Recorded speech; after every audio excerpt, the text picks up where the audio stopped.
When I was 30 years old, I was in graduate school and I went for the summer to Mexico City to work in a shelter for abused women and children. And I was working with those children, and I think that exposed me to chickenpox.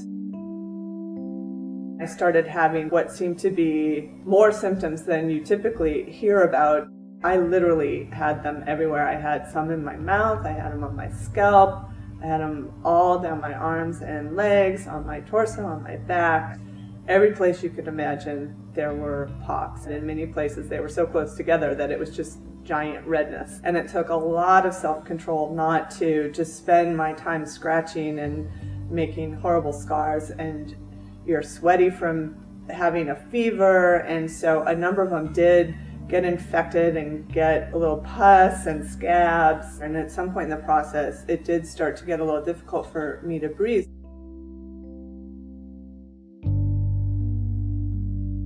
Anytime I took anything more than a shallow breath, it really hurt, and there were certain spots in my body, in my lungs, that it hurt. And I did find out later that it was pneumonia, chickenpox pneumonia. There were pox inside my lungs. So I had to try not to take a really deep breath, and it just meant I was concentrating a lot on my breathing and trying to breathe in a way that wouldn't hurt too much, but also being really scared that there was something serious going on.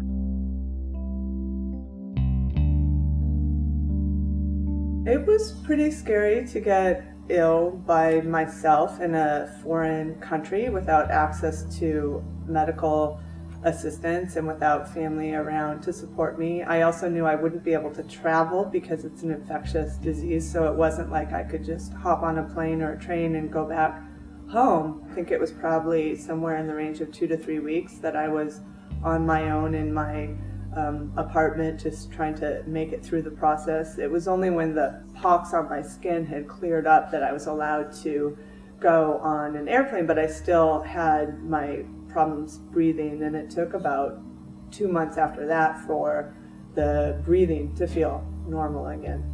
I never knew chickenpox could get into your lungs. I never had heard of anything called chickenpox pneumonia, so when I went to the doctor and they told me that these feelings I had in my lungs was in fact linked to pneumonia, it was quite scary because pneumonia is something that kills people, and I realized if something had suddenly taken a turn for the worse, I wouldn't have had anybody there to help me, and it was sort of scary after the fact thinking about what could have been. Many years later, I realized it has done something to my lungs. It's left sort of permanent scarring in my lungs that impacts me every time I get a cold or try to go camp out and there's a smoky fire or something like that. I just had no idea that it was going to stay with me the rest of my life in that way.